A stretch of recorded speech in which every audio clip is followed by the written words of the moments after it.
So even though this is a little bit of an eddy, there's a lot of current here. And these fish haven't been hitting it quite as good as the brookies were. These have been a little more finicky.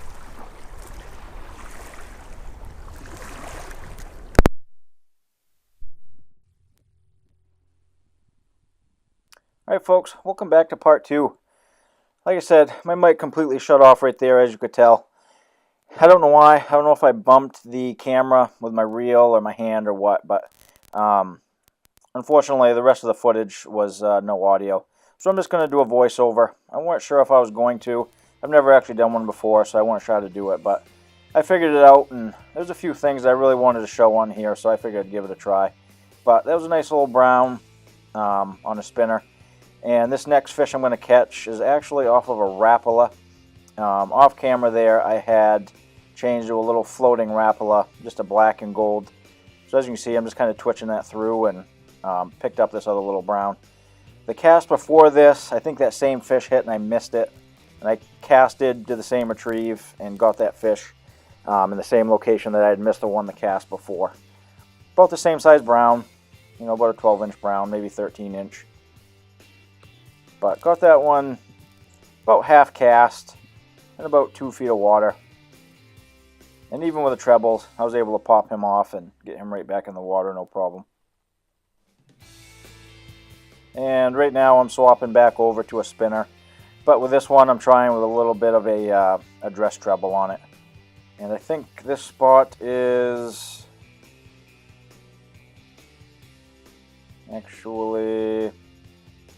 Alright, no, what happened was I actually came downriver. I moved downriver about a mile, and this is actually spot number 2. Same lure, but spot number 2. I picked this fish up 2 or 3 casts in off that that same spinner with a dress treble on it, and about same size brown there.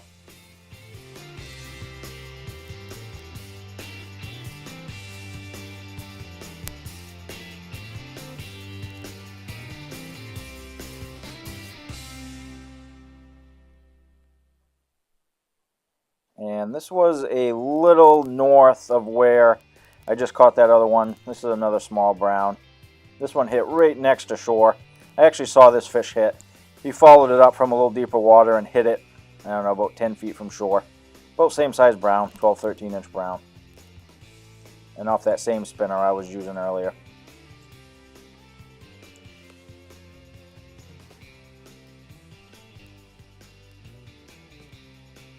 And this fish was almost at full cast, and that's pretty deep water over there. I'm not sure exactly how deep it is, but that's in a deep channel where this fish came from. Is this the brookie? Nope, that's a brown. I think the next fish I catch is a brookie. Maybe the fish after that one.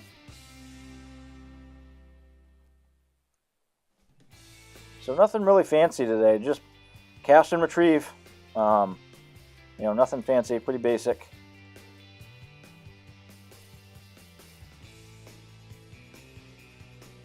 Pretty sure this is a brook trout. Hooked into a nice brook trout. It was strange because most of the fish were kind of schooling together. The brook trout were together in that first hole. And then I moved to another spot and got into browns. And they were kind of separated for most of the day. Yeah, that was a nice brookie. That was the first brookie I'd caught since that first bunch I caught out of that first hole. Kind of a long, skinny one, but solid fish.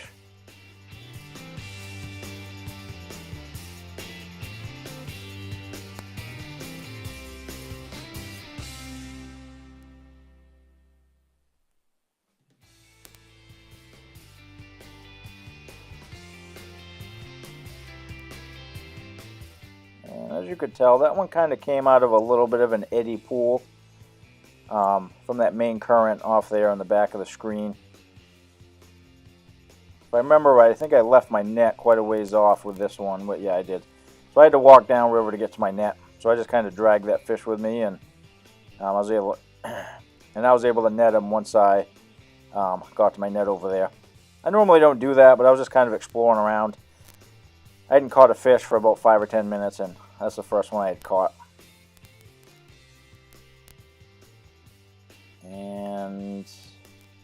think this is a brookie that looks like he got hit by a eagle.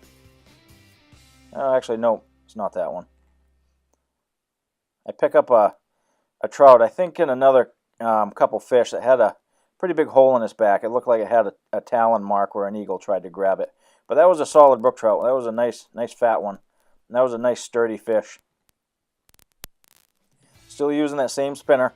Running with a dress treble there.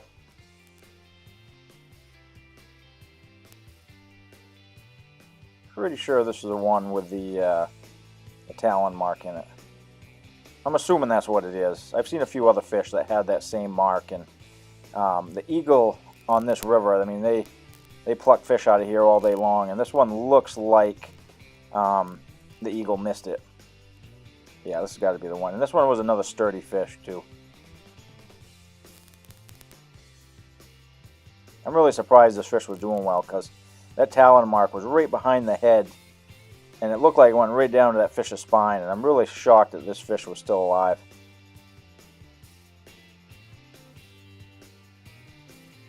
Yeah, look at that. That'll come right into the camera here in a minute. Yeah, look at that. That's the only thing I could think of. I've seen that several times up and down that river, and my guess would be that, an eagle tried to get him. So, best of luck to that little fish. Hopefully that heals up and, the fish is fine. But to me, that looked like a pretty big wound. I'm not sure if that fish will heal from that or not. So the next two fish that I catch are about 12, 13-inch browns. But I left after these next two fish. But it was just an amazing day overall. To catch that many quality fish in 2 hours was fantastic. The brook trout I caught were super healthy, super strong fish. Big beefy fish, most of them. So hopefully them fish will just continue to grow, and them fish will be monsters next year. But it was extremely cold today. It was 25 degrees with 20-mile-an-hour winds. I was out of the sun for the most of it, so it was extremely cold. But I hope you guys enjoyed this. Even though I had to do the voiceover, hoping you guys still enjoyed it.